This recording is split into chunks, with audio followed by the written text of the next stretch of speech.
ISR, the Scriptures, 2009 edition, Proverbs, Mishle, chapter 18.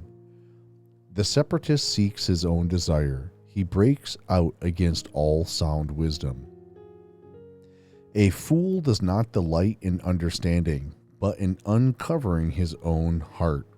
When a wrong one comes, scorn comes too, and with shame comes reproach. The words of a man's mouth are deep waters. The fountain of wisdom is a flowing stream. It is not good to show partiality to the wrong, or to turn aside the righteous and right ruling. A fool's lips enter into strife, and his mouth calls for blows. A fool's mouth is his ruin, and his lips are the snare of his life.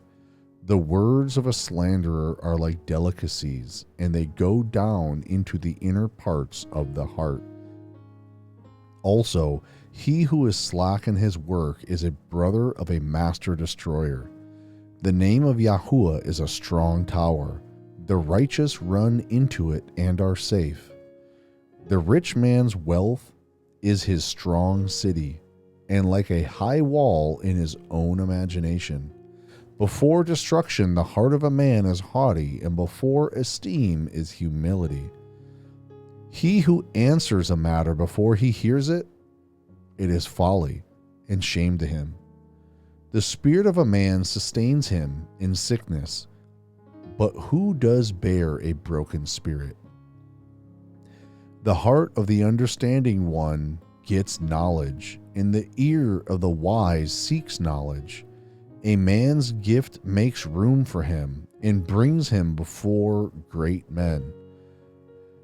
The first to state his own case seems right until another comes and examines him.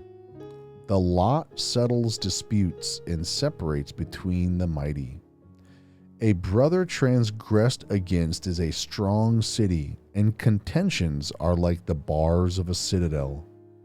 A man's stomach is satisfied from the fruit of his mouth. He is satisfied with the increase of his lips. Death and life are in the power of the tongue, and those loving it eat its fruit. He who has found a wife has found good and receives favor from Yahuwah. The poor speaks beseechingly, but the rich answers fiercely. A man of many friends might come to ruin, but there is a loving one who sticks closer than a brother.